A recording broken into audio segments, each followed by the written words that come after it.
From the Wyoming Game and Fish, Robin Kepple. Robin is kind enough to join us on the program this morning, and we're talking about some hunting, and we've got some season-setting meetings. First off, Robin, welcome to the show. Thank you for coming on this morning. How are you today? Very good, and thank you for having me here. We appreciate the time.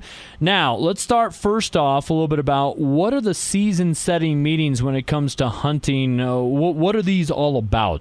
So we have these meetings each year, and what we do at these meetings is we present strategies for the upcoming hunting season.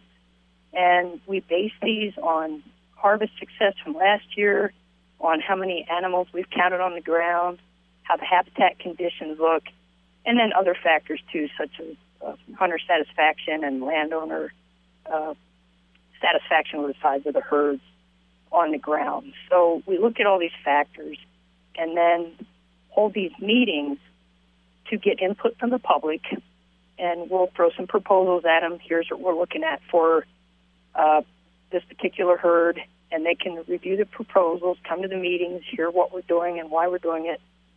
And then the public can offer comments, and then the comments go on to our Game and Fish Commission, and they will look at these over the next month, and then at their at their commission meeting in April, they will approve our season proposals at that time. Okay. Now, what do the hunting season proposals look like for what I'm assuming is this year? Okay, so these are going to vary all across the state, and that's why we're having meetings all across the state. Most of the larger communities will have a meeting, and we encourage hunters to go to these. So just here in the Laramie region, we'll just start off with some elk.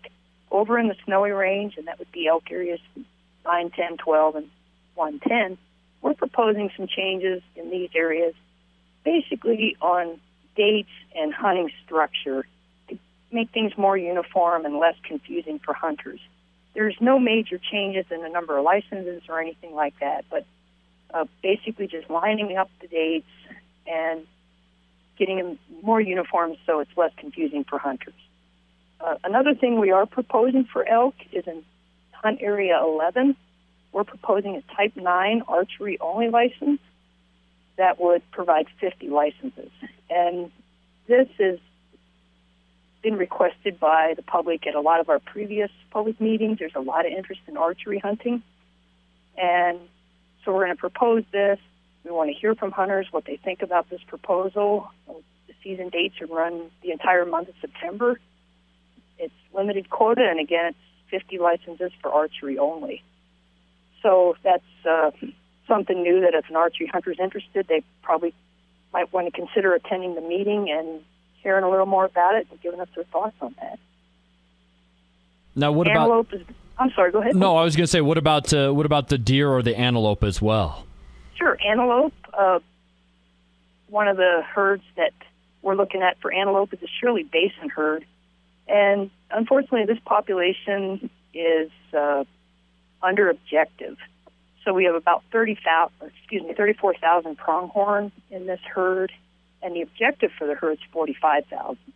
So this is one herd that we're actually going to reduce the number of licenses for this particular herd.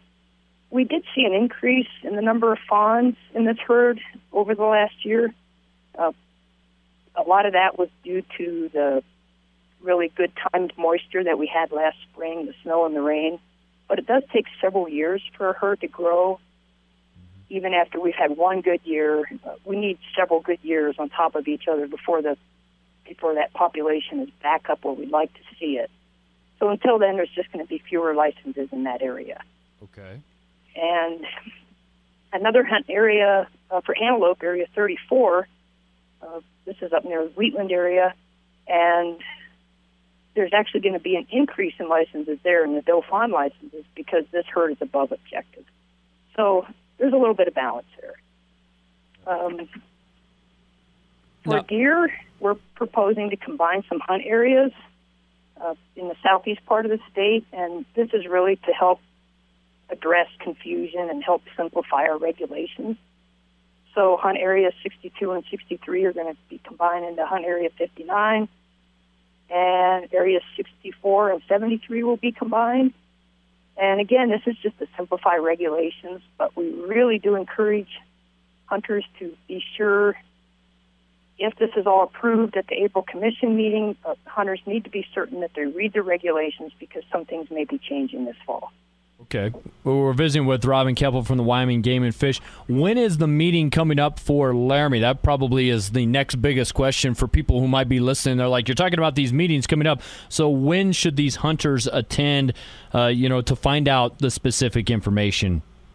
Sure. So there is a meeting in Laramie. It will be this Thursday evening at 6 p.m., and this is at the Biodiversity Institute on the UW campus. I believe that's at the corner of 10th and Lewis Streets, if you don't know your way around campus. But again, 6 o'clock at the Biodiversity Institute on Thursday. And we really do encourage hunters to come by and hear what we're proposing for your favorite hunt areas. And we'll have comment sheets there for you to fill out.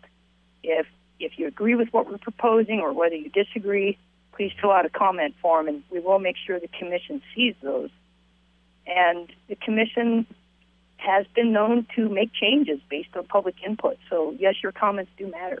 Yeah, no doubt about that. Now, if someone can't attend, say, the meeting on Thursday, how can they get more information? How could they comment? Specifics there, Robin. A couple ways they can do this. On the Wyoming Game and Fish webpage, it's wgfd.wyo.gov. You're able to comment right on the webpage. You can look at the proposals and put your comments on right online and just click it and send it, and we'll receive your comments that way. Another way you can do it is to mail your comments to our Casper office, and that address is 3030 Energy Lane in Casper, 82604, and that's also available on our webpage. We do need to receive any written comments by 5 p.m. on Tuesday, March 31st. And this gives us enough time to combine everything and get it to the commission so they have about a month to review it before their meeting at the end of April. Well, and it sounds like, and you mentioned a little bit with this when we were talking about the hunting season proposals, but it sounds like antelope and mule deer numbers doing a little bit better this year. Yes, correct, they are. And during our annual surveys that we just performed this past winter, we look at these herds right after the hunting seasons and get an idea of what the populations are looking like. And then we'll combine that information with animals that we saw on the ground. We'll combine that with harvest surveys, how many hunters harvested an animal. And overall, yes, we are seeing an average number of increase in fawns for both mule deer and antelope. And this is really great news for sportsmen. And it's also significant because population growth of a herd is driven by the number of fawns that survive to their first birthday. So there may be a lot of fawns on the ground in May or June when they're born, but if they don't survive to their first birthday, they're not really being counted into the population. So having an increase in the number of fawns, yes, is very good news. And we do attribute a lot of this increase to the improved moisture conditions we had last year. And we're hoping that we see more moisture coming in this spring to help add to that. All right. Well, we appreciate the information. It's certainly Wyoming, an outdoor enthusiast playground, so to speak. A lot of sportsmen. And, of course, the meeting coming up 6 p.m. Thursday, Biodiversity, and that's at the corner of 10th and Lewis here in Laramie, right on campus there. Robin, thanks so much for filling us in on this information and keeping the sportsmen informed. And we'll have you back on the program as things continue to evolve in the world of Wyoming Game and Fish. All right. Thank you very much.